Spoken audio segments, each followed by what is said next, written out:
समा रमजान का समा, समा रमजान का समा, समा रमजान का समा, रमजान का समा। शुरू अल्लाह के नाम से जो निहायत मेहरबान और रहम करने वाला है। और जब वो उम्मत को बख्शने पर आता है तो तोहफे में रमज़ान देता है। अस्सलाम वालेकुम मोहतरम नाजरीन, मैं हूँ आपकी मेज़बान बुशरा खान। मेरे साथ हैं हाफिज़ मोहम्मद इमरान। रमज़ान का समा डिजिटल पर अफ्तारी की एक्सक्लूसिव ट्रांसमिशन में आप सबको बहुत बहुत खुशामदीद। रमज़ान का समा एक बार फिर लेकर आया है रहमतों बरकतों मग़फ़िरतों वाला समा। तो चलिए आइए खुशियाँ बांटते हैं, मिलकर अच्छी अच्छी बातें करते हैं और इस्लामिक कंटेंट के हवाले से ही बात करते हैं। और आपको उससे पहले प्रोग्राम का बाकायदा आगाज़ करते हैं और आपको मिलवाते चलो अपनी खास फेवरेट मेहमान से। मैं खुद बहुत एक्साइटेड थी उनको मिलने के लिए। मैं बात कर रही हूँ ब्यूटी बिजनेस वुमेन, जो कि पिछले 43 ईयर्स से एक बहुत ही वेल रिनाउंड ऑर्गेनाइजेशन चला रही हैं, डिप्लेक्स चला रही हैं। और डिप्लेक्स स्माइल अगेन फाउंडेशन चला रही हैं पिछले 20 साल से। जो एसिड अटैक हम कह लें कि एसिड अटैक की वजह से जो हो जाते हैं विक्टिम और विक्टिमाइज्ड, उनको भी सपोर्ट कर रही हैं। किस तरह कर रही हैं, पिछले 20 साल का अरसा बहुत ज़्यादा होता है, उसके हवाले से बात करेंगे। मैं बात कर रही हूँ मसरत मिसबा की। आज हमारे साथ मसरत मिसबा है। अस्सलाम वालेकुम। वालेकुम अस्सलाम। कैसी हैं आप? मैं तो हमेशा अच्छी हूँ। और हमारे साथ हैं कारी अताउल मन्नान वारसी साहब, मुफ्ती सखावत मुनीर नईमी साहब और मेरे को होस्ट हाफिज़ मोहम्मद इमरान। बहुत बहुत शुक्रिया आपका और मुसरत आप यहाँ पर हैं। आपका बतौर ख़ास बहुत बहुत शुक्रिया, आप तशरीफ़ लाई हैं। आप पाकिस्तान में वो जो ख़वातीन काम करना चाहती हैं उनके लिए एक तहरीक ज़रूर है। बिल्कुल माशाल्लाह कि आप जिस भी शोबे में हैं, अगर आप मेहनत करते हैं तो यकीनी तौर पर आप डिफरेंस क्रिएट कर सकते हैं। आपका बहुत बहुत शुक्रिया, आप तशरीफ़ फरमाएं यहाँ पर। और इससे पहले जैसा कि अभी खुशियाँ बांटने की बात की बुशरा आपने, यकीनी तौर पर इसी माह मुबारक से हमें ये दर्स मिलता है इसार और क़ुरबानी का, एहसास का, बर्दाश्त का। तो हमें चाहिए कि हम कोशिश करें अपनी ज़िंदगियों को उस तौर ढालने की, उस अंदाज़ में आगे बढ़ाने की कि जहाँ पर हम किसी भी एक इंसान के लिए काम आ सकें।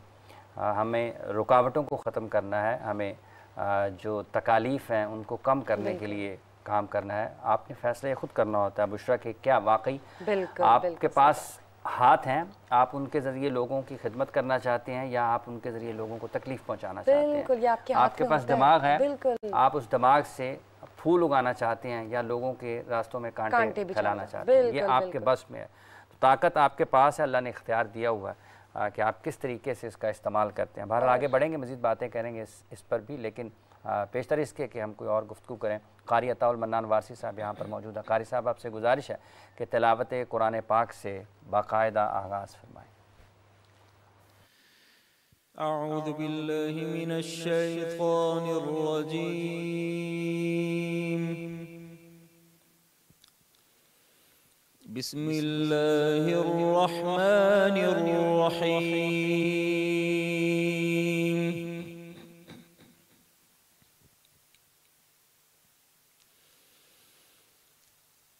या यहया खुदिल किताब बिक़ुव्वतिन व आतैनाहुल हुक्म सबिय्या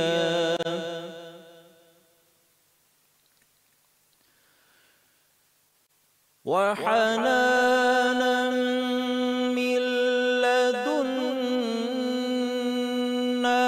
व ज़कातन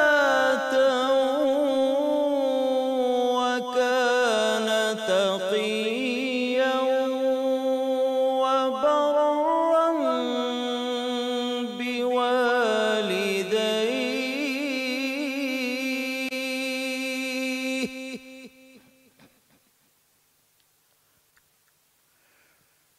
व बर्रन बिवालिदैहि वलम यकुन जब्बारन असिय्या।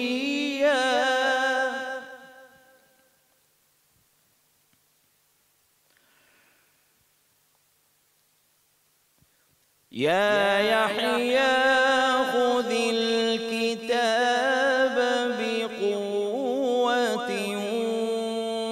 व